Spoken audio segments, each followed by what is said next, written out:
j'espère que vous allez bien. Ça y est, mon Master 2 est enfin terminé et je commence une nouvelle vie. Ces derniers mois ont été assez intenses, tout simplement parce que je devais rendre mon rapport de stage et préparer ma soutenance orale. Je suis rentrée chez mes parents le 29 août ou le 30 août, je sais plus trop, et j'ai enchaîné directement avec la présentation de ma soutenance orale qui s'est d'ailleurs hyper bien passée. J'étais trop fière de moi. J'ai eu mes résultats, mais je ne vous en dis pas plus pour le moment pour laisser un petit peu de suspense dans cette vidéo. Et d'ailleurs, je voulais faire cette petite vidéo pour tout simplement partager avec vous le bilan de ce stage de fin d'études, les points positifs, ce que j'en retiens, les points négatifs, etc. Vous partagez bien évidemment mes résultats et aussi les futurs projets à venir puisque c'est officiel, j'entame un nouveau chapitre de ma vie. Alors pour remettre un petit peu de contexte, j'ai fait mon stage de fin d'études en Belgique, donc avec l'université de Mons et avec le parc national de l'Entre-Sambre-et-Meuse. Mon sujet c'était d'étudier les communautés d'abeilles sauvages dans ce parc pour proposer des mesures de gestion et de conservation afin de les protéger. Et donc mes missions principales étaient de faire l'inventaire de toutes les abeilles qui pouvaient y avoir dans ce parc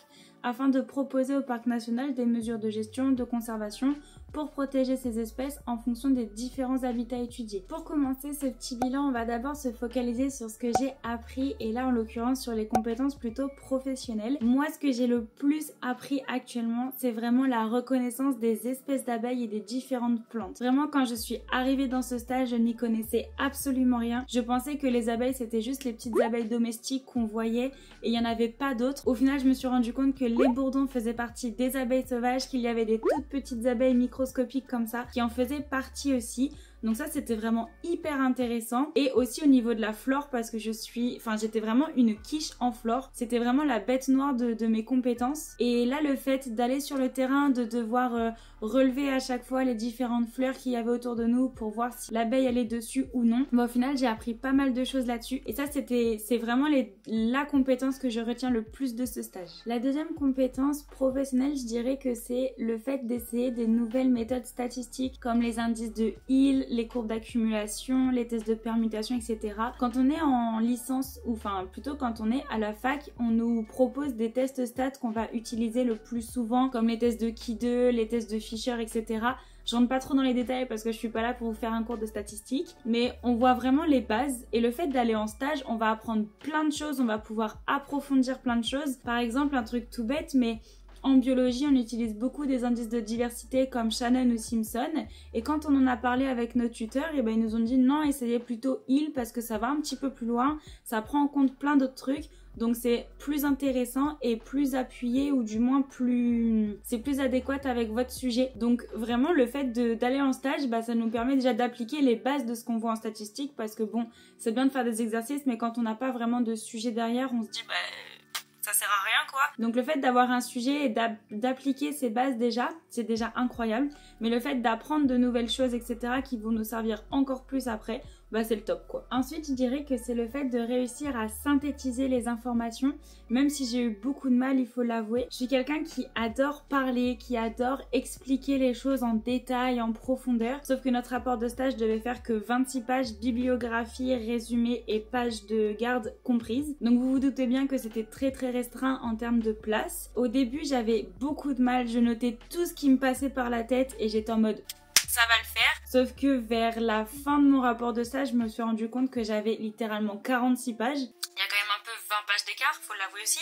Donc ça a été très compliqué, mais avec mon tuteur, voilà, il a pris le temps de m'expliquer, de me dire voilà, ce qui n'est pas important et ce qui sort un petit peu trop de ton sujet, il faut que tu le gardes dans la tête et que ensuite, tu puisses les redire à l'oral. Par exemple, si on te pose une question dessus, tu auras vraiment toutes les informations pour pouvoir leur expliquer. L'avant-dernière compétence professionnelle, je dirais que c'est le fait de parler de mon sujet à un public très diversifié. On a été amené dans notre stage à présenter ce que l'on faisait, les enjeux, etc. à un public vraiment très diversifié. Dedans, il y avait des personnes qui étaient dans la communication, d'autres, je dis des bêtises, qui étaient plutôt spécialisées dans les papillons, d'autres qui étaient spécialisés que dans des habitats, etc. Et le fait de devoir leur expliquer ce que l'on fait, de leur faire comprendre les enjeux, le but de notre recherche, etc. pour ensuite pouvoir protéger ces abeilles, eh bien c'est une compétence qui est hyper importante parce que dans la vie de tous les jours, dans le monde de la recherche et dans la conservation, après je m'y connais pas assez dans les autres domaines, on est amené à présenter ce que l'on fait à un public assez diversifié. Je dis des bêtises, mais en parlant d'un enfant de 5 ans à une personne scientifique qui est dans le même domaine que nous. Et le fait de nous avoir exercé à faire ceci, c'est hyper intéressant et hyper important parce que c'est une compétence qu'on est amené à développer même plus tard dans notre domaine. Et enfin, la dernière compétence professionnelle, je dirais que c'est participer à l'écriture d'un article scientifique. On m'avait déjà proposé ça dans mon stage de Master 1 et finalement ça s'était pas fait du tout parce qu'il y avait eu plein de soucis avec les tuteurs, etc. Sauf que là c'est vraiment le cas. Là on commence à entrer dans le vif du sujet parce que pendant notre stage on n'y a pas trop participé entre guillemets. Mais là voilà, par exemple notre tuteur nous a demandé de relire ce que lui il avait fait et de mettre un petit peu des commentaires, donc les rôles s'inversent. Et ça c'est aussi une compétence parce que nous on se fait corriger, on doit se remettre en question, changer les choses, etc. Mais là le fait de corriger quelqu'un et d'avoir un regard plus critique et plus scientifique, c'est encore une compétence en plus, donc ça c'est super cool. Et puis encore une fois, dans le monde de la recherche, le but c'est de publier des articles pour avertir les gens dans plein de domaines différents. Donc c'est hyper important et hyper intéressant, encore une fois, de développer ça dès le Master 2. D'un point de vue plus personnel, la première compétence que j'ai développée, c'est la confiance en moi. Je dis pas que je suis encore au top du top, loin de là, il y a encore beaucoup de travail parce que moi et la confiance en moi, on est vraiment deux opposés. Mais durant ce stage, j'ai appris à me faire confiance sur pas mal de choses. Quand je parle de confiance en moi, lorsque je rendais... C'est compliqué d'expliquer quand même la confiance en soi. Mais en gros, quand je rendais quelque chose à mon tuteur pour correction, j'étais tout le temps fière de moi. En fait, j'avais tellement bossé sur la partie qu'il m'avait demandé que tout ce que je rendais, j'en étais fière. Et ça, c'est rare de ma part d'être fière de ce que je rends. Que ce soit sur les réseaux ou autre, je suis rarement fière de moi. Et là, c'est la première fois que j'étais vraiment en mode... Waouh, ce que j'ai fait, c'est béton, ça va passer. Alors bien sûr, il y avait toujours des petites choses à modifier, etc. Mais là, j'étais vraiment très fière et ça, c'est rare de ma part. Et puis voilà, quand mes tuteurs ont vu que la confiance en moi, c'était pas ça qu'était ça, que je posais pas mal de questions alors que limite j'avais la réponse, mais vu que je me faisais pas confiance, je préférais en avoir l'assurance. Et bien, mon tuteur m'a dit, écoute Velinka, malheureusement, t'es pas la seule stagiaire et j'ai plein de stagiaires à côté, donc je peux pas me permettre de répondre à toutes tes questions. Il faut aussi que tu réfléchisses par toi-même et il faut aussi que tu apprennes à te faire confiance parce que la plupart du temps, tu as les réponses. Et au pire des cas, même si tu essaies, que tu te trompes, c'est comme ça que tu apprends. Donc il faut que tu te fasses confiance et que tu avances, que tu te trompes, que tu essaies, que tu te retrompes et que tu trouves la solution. C'est comme ça que tu vas avancer plus tard parce que dans tes domaines, dans tes projets, tu n'auras pas forcément à chaque fois quelqu'un qui te prend la main pour t'aider. Donc il faut que tu commences déjà à faire ça. Et quand il m'a dit ça, ça m'a un peu fait mal au cœur. Je me suis dit merde, mais en fait, je suis un petit caca, tu vois. Genre, j'ai pas les compétences d'un Master 2, etc. J'ai commencé à me dénigrer. Et finalement, j'en ai parlé avec les deux autres stagiaires qui étaient avec moi. Et ils m'ont dit, il a complètement raison. Il faut que tu te fasses confiance et que tu apprennes à te dire que, eh bien, essaie. Tu te trompes et tu verras bien. En lien avec la confiance en soi, il y avait aussi l'autonomie et la prise d'initiative. Par exemple, j'étais quelqu'un qui faisait les choses avant même qu'on me le demande, que ce soit sur l'épinglage ou sur l'identification par exemple. Généralement sur mon rapport de stage, je prenais les devants. Je faisais des recherches en amont, que ce soit sur le plan de mon introduction, le plan de mon rapport ou même sur les résultats, les stats, etc. avant de le présenter à mes tuteurs. Ensuite, il y avait bien évidemment l'initiative sur le terrain. On était très dépendant des conditions météo. Donc quand ça pleuvait, on devait par exemple décaler une journée, ou lorsqu'il faisait pas très beau et que le lendemain il faisait meilleur, eh bien on redécalait. Mais tout ça c'était nous qui le décidions, c'était pas nos tuteurs qui nous disaient faites ci, faites ça. C'était vraiment à nous de prendre l'initiative de décaler le terrain ou de le faire le jour même. Et arrivé sur le terrain, il y avait aussi le fait de gérer seul les relevés et les analyses par la suite. La troisième compétence personnelle, je dirais que c'est la gestion du temps. On a l'impression avec toutes mes to-do list, etc. que j'arrive à gérer mon temps, mais c'est complètement faux. Généralement, je me fixe des deadlines, ça c'est quelque chose que je faisais déjà dans mon quotidien, mais ça ne m'empêche absolument pas de faire les choses au dernier moment et donc forcément on est stressé, on panique, on fait les choses à l'arrache et on n'est pas fier de soi. Donc pour remédier à ça, j'ai commencé à faire des rétro-plannings, c'est mon tuteur qui m'a conseillé de faire ça, de partir de la date finale et de pouvoir découper tout le temps qu'on a avant en fonction de tout ce qu'on a à faire. Enfin c'est une mine d'or ce qu'il m'a donné comme conseil puisque c'est hyper important de savoir ce qu'on doit faire tous les jours pour pas se sentir submergé. Au final, ces deux conseils-là, c'est des choses que j'ai continué de mettre en place même dans mon quotidien actuellement. Je vous montrerai dans une prochaine vidéo comment j'organise un petit peu mes journées, etc. Et c'est vraiment quelque chose qui nous permet d'être plus serein quand on entame notre journée. Dans la gestion du temps, je dirais que trouver son rythme de vie, c'est le plus important. Il faut savoir trouver un équilibre entre sa vie perso, sa vie pro et ses passions pour ne pas se sentir submergé. Généralement, la semaine, je travaillais de 9h à 16h au labo et quand je rentrais chez moi, je faisais une petite pause et je retravaillais jusqu'à 18h30. Quand j'avais pas terminé mes tâches de la semaine, je pouvais travailler le samedi matin, mais généralement, le samedi après-midi et le dimanche, je prenais du temps pour moi, que ce soit pour regarder des films, pour dessiner, pour aller visiter des villes, etc. Mais c'était rare que je travaille ces demi-journées-là et le dimanche. On va passer au point positif et négatif de ce stage. Le premier point positif, et pas des moindres, je dirais tout simplement mes tuteurs et mes collègues. Vraiment, c'était des personnes en or. J'ai été hyper bien entourée durant tout mon stage. Mes tuteurs étaient disponibles, bienveillants. Dès qu'on avait une question, ils y répondaient. Dès qu'on comprenait pas les choses, ils étaient capables de nous réexpliquer 15 fois. Et le fait de se sentir soutenu et d'être tiré vers l'avant, tiré vers le haut, eh bien ça nous rassure énormément. Après, le fait d'avoir des collègues avec qui on s'entend bien, avec qui on rigole, avec qui on s'entraide, avec qui on peut parler de tout et de rien, ça met une ambiance positive dès qu'on va travailler et donc on a envie d'aller travailler et le temps passe beaucoup plus vite. Donc ça, c'est vraiment le plus gros point positif, l'entourage. Ensuite, le deuxième point positif, je dirais que c'était mon sujet d'étude puisque notre travail était concret et utile. On était là pour aider le parc national à faire l'inventaire des différentes espèces d'abeilles sauvages présentes et derrière de pouvoir mettre des mesures de conservation afin de les protéger. Donc on s'est senti utile. Notre travail, c'était pas juste de faire un inventaire pour faire un inventaire. Derrière, il y avait vraiment un enjeu qui était hyper intéressant. Et le troisième point positif, je dirais que c'est tout simplement le fait d'être partie en Belgique. C'est un pays que je n'avais jamais visité auparavant, donc j'ai pu découvrir des villes, des paysages et des traditions dont le doudou. Si vous ne connaissez pas cette fête, je vous invite à regarder le Reels que j'avais posté sur Instagram. C'est une fête juste incroyable, il n'y a pas de mots pour le décrire, il faut juste le vivre pour en parler. C'est difficile de l'expliquer comme ça. Le fait de pouvoir découvrir un pays en même temps que de faire son stage, c'est tout simplement top. Ça nous permet de découvrir des personnes, des mentalités différentes, des traditions différentes, donc que demander de plus? Au niveau des points négatifs, le premier, je dirais pas que c'est vraiment négatif, mais c'était l'identification des espèces d'abeilles. En fait, il y avait tellement d'informations, des fois c'était tellement minutieux que ça pouvait rendre chèvre quelqu'un. Vraiment, à certains moments, on était tous les trois en train de péter un plomb tellement notre cerveau surchauffait. Mais c'est pas vraiment un point négatif, c'est juste que c'était très minutieux, qu'il fallait être très concentré. C'est vrai qu'il y avait quand même pas mal d'informations à retenir et donc ça peut être négatif, mais d'un autre côté, c'est positif parce qu'on apprend des choses. Donc je sais pas trop dans quelle catégorie je peux le mettre, mais vous avez compris. Ensuite, le vrai point négatif, c'était le fait d'être dépendant de la météo. Quand on sortait sur le terrain, il fallait qu'il fasse minimum 15 degrés, que ce soit découvert, qu'il n'y ait pas de pluie, qu'il y ait un vent qui soit assez modéré. Donc pendant juin-juillet, ça a été, même au mois de mai et au mois d'août, même si au mois d'août, ça a été un petit peu plus difficile. Mais par exemple, au mois d'avril, c'était hyper compliqué de faire les sorties terrain, puisqu'il fallait qu'il y ait minimum 15 degrés, etc.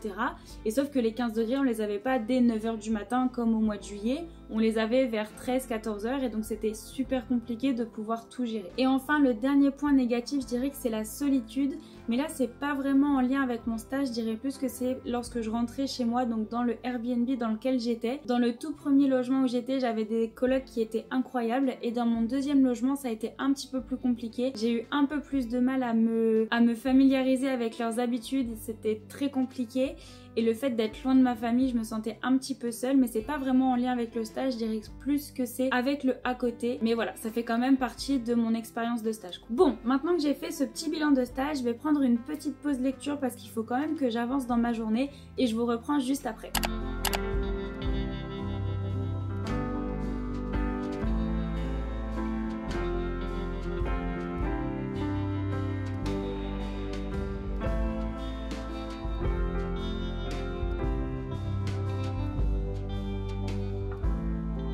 Bon, pour les résultats, comme vous l'avez deviné, si je commence une nouvelle vie, c'est parce que j'ai tout simplement validé ce dernier semestre et donc j'ai terminé mes études.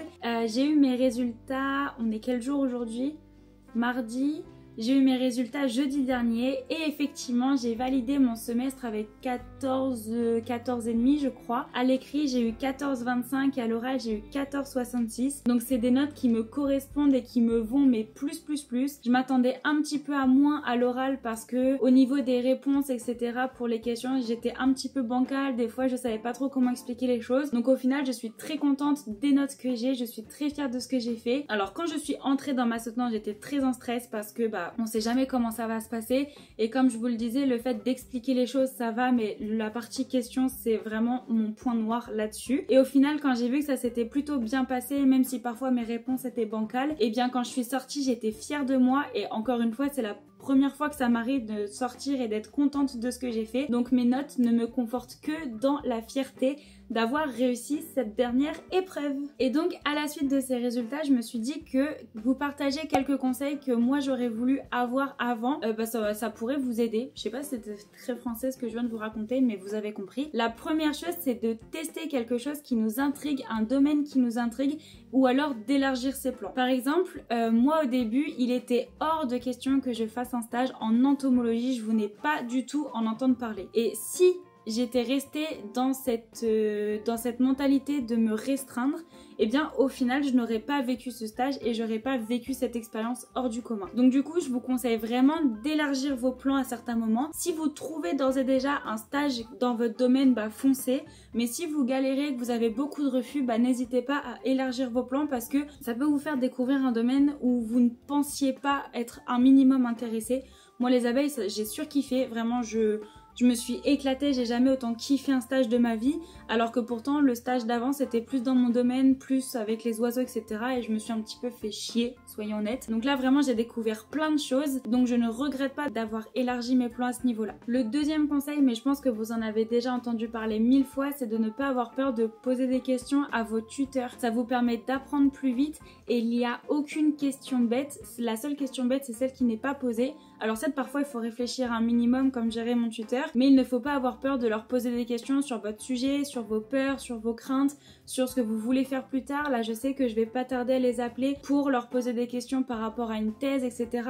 Si vous vous entendez bien avec eux, eh bien posez-leur des questions, peu importe la question. La troisième chose, ou du moins le troisième conseil, mais c'est pas vraiment conseil, c'est plus moi ce que j'ai vu par rapport à mon parcours. Même si on a un parcours atypique, ne vous découragez jamais puisque tout finit par fonctionner si vous vous en donnez les moyens. Je vous avais expliqué mon parcours dans une autre vidéo, si vous voulez je vous la remets pour que vous puissiez voir par quoi je suis passée. Mais même si vous avez un parcours atypique qui n'est pas linéaire comme le demande l'État ou comme le demande l'éducation nationale ou autre, si vous vous en donnez les moyens, si vous arrivez à vous réorienter dans ce qui vous plaît et si vous kiffez ce que vous faites, je peux vous assurer que vous réussirez plus tard. J'étais très dubitative quand on m'a dit réoriente-toi parce que là ce dans quoi tu vas ça va pas du tout te plaire, ou du moins on m'avait enlevé un rêve, bref tout ça je vous l'ai expliqué donc n'hésitez pas à aller voir cette vidéo. Mais j'étais très dubitative et au final eh bien je suis très contente de ce que j'ai fait actuellement, très fière de ce parcours qui a été semé d'embûches, mais j'ai quand même réussi à rebondir sur pas mal de choses. Donc même si vous avez un parcours atypique, ne pensez pas que c'est foutu pour vous,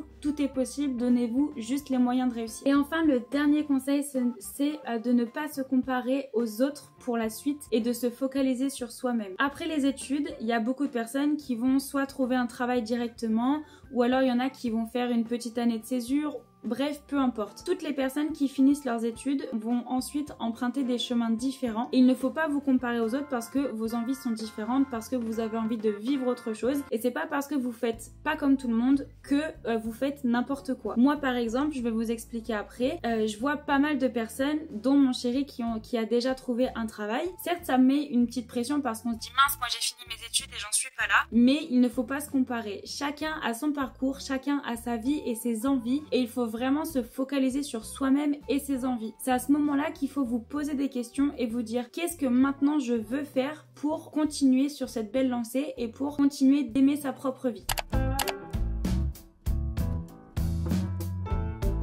Alors, en ce qui concerne mon avenir, qu'est-ce que je vais faire? Eh bien, c'est une très bonne question. Pour le moment, je suis en VDI, à savoir vacances à durée indéterminée. Je n'ai aucune idée de ce que je vais faire après. Je suis complètement perdue, j'ai quelques pistes mais pour le moment c'est le flou total. Je pense que la première chose que je vais faire ça va être de poser des questions à mes tuteurs à propos d'une thèse. En fait quand j'ai parlé avec eux de la thèse, j'ai eu une vision complètement différente de ce type d'avenir là, puisque en France quand on parle de thèse on a plus l'impression que les gens vivent un fardeau, qu'ils n'ont pas le choix de faire ça, que c'est hyper compliqué etc. On nous dit de faire une thèse, on nous explique pas vraiment pourquoi ni comment, alors que là vraiment j'ai eu l'impression qu'ils ont vécu eux c'est 4, ils ont vécu 4 ans de leur vie vraiment de façon incroyable. Ils ont une vision de la thèse qui est complètement différente des Français et justement le fait de partir à l'étranger c'est super cool parce que ça nous permet de voir justement des visions différentes et donc je me suis dit mince ça peut être quelque chose qui peut m'intéresser donc pourquoi pas. Mais encore une fois par manque de confiance je préfère leur poser des questions pour savoir si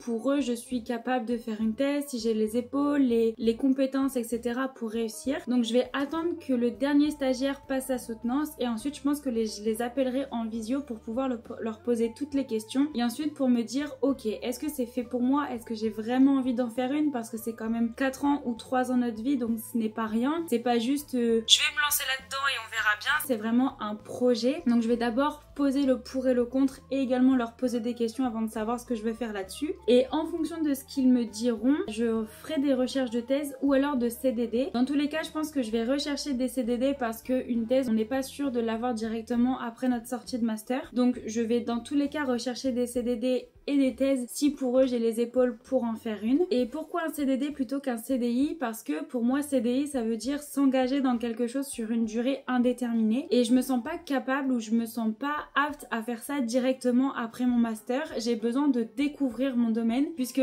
maintenant que je sais que j'ai envie d'aller dans la conservation puisque ce stage m'a vraiment permis de dire oui je veux aller là-dedans, maintenant je veux voir dans quelle branche ou du moins dans quel sujet d'études je vais vraiment m'orienter. Est-ce que c'est plutôt sur la faune marine, sur les oiseaux, sur les animaux terrestres? Là j'ai encore pas mal de doutes à ce niveau-là donc je veux d'abord en fait toucher un petit peu à tout, les associations, des bureaux d'études, des genres de choses avant de me dire ok je m'engage dans un CDI dans tel domaine. Voilà. Ça c'est ma vision des choses mais encore une fois on n'a pas tous la même donc focalisez-vous sur vous et sur ce que vous avez envie. C'est difficile à dire hein. Et voilà. Mais en tout cas moi c'est mes projets d'avenir, je pense que je vais d'abord faire ça. Et bien évidemment en même temps je vais prendre du temps pour moi pour exercer mes passions, prendre des vacances. Alors pas un durée indéterminée vous vous doutez bien mais prendre des vacances quand même parce que j'en ai pas eu pendant 6 mois. Profiter de ma famille, de mes amis, de mon chéri, voyager un petit peu parce que ça fait longtemps que je suis pas partie. Bon la Belgique c'était... Je suis quand même partie un minimum avec la Belgique mais vu que j'étais en stage c'était pas pareil. Donc voilà. En même temps d'avancer sur cette recherche de thèse, de CDD ou peut-être que de CDD en fonction de ce que mes tuteurs me disent. Il y a aussi ce côté où je veux reprendre soin de moi, où je veux me concentrer et où je veux profiter un minimum de cette vie avant de me relancer dans un nouveau chemin. Voilà, on arrive à la fin de cette vidéo, j'espère qu'elle vous aura plu, qu'elle vous aura aidé à vous projeter ou à vous rassurer, peu importe ce que vous cherchiez, j'espère que ça vous aura aidé. C'est complètement normal de se sentir perdu après un master ou après la fin de ses études parce que c'est tout nouveau, parce que on n'est plus dans un train-train quotidien où on prépare notre set de cours, on va en cours, on fait nos devoirs et c'est terminé. Là on rentre un petit peu plus dans la vie active donc c'est normal de se sentir perdu, d'avoir un petit peu peur. Le but c'est de garder des petites routines qui vous font du bien, de bien réfléchir à ce que vous voulez faire même si c'est pas forcément ce que vous imaginiez auparavant, mais le but voilà c'est de prendre du temps pour vous, de vous poser les bonnes questions et d'avancer petit pas par petit pas. Personnellement je suis hyper contente de partager cette aventure avec vous, de partager mes futurs projets etc. Je suis hyper excitée de commencer ce nouveau chapitre et d'un autre côté j'ai un petit peu peur puisque c'est tout nouveau et que je ne connais pas ce côté là, ce côté vie active etc. Mais comme je vous le disais, le fait d'exercer ses passions, de prendre du temps pour soi, ça ne peut que vous aider et moi ça va m'aider, j'en suis persuadée. Dans la prochaine vidéo justement, je vous emmènerai avec moi une journée complète pour que vous ayez un petit peu plus de concret, puisque là c'est un petit peu de blabla, c'est en mode fais ci, fais ça, mais c'est toujours un peu difficile de se projeter, donc là au moins vous aurez une journée concrète avec moi. Si vous avez envie de suivre mon aventure post-études, n'hésitez pas à vous abonner et à activer la petite cloche pour ne pas rater mes prochaines vidéos. Vous êtes de plus en plus nombreux à me suivre et ça me fait fait hyper plaisir. Je suis toujours hyper contente de partager mes petites aventures au quotidien avec vous, même si j'avoue que ça fait un mois que je n'étais pas revenue sur les réseaux puisque voilà, j'ai eu pas mal de petits trucs etc. Mais là je suis très contente de reprendre ça, de pouvoir revenir avec vous, de vous repartager tout ça. J'espère que mon futur contenu vous plaira puisqu'il y a pas mal de petits trucs que je vais mettre en place puisque j'ai un petit peu plus de temps maintenant. Donc j'espère que ce qui arrive vous plaira. Pour le moment je vous fais plein de gros bisous, prenez soin de vous et on se dit à la prochaine. Bye!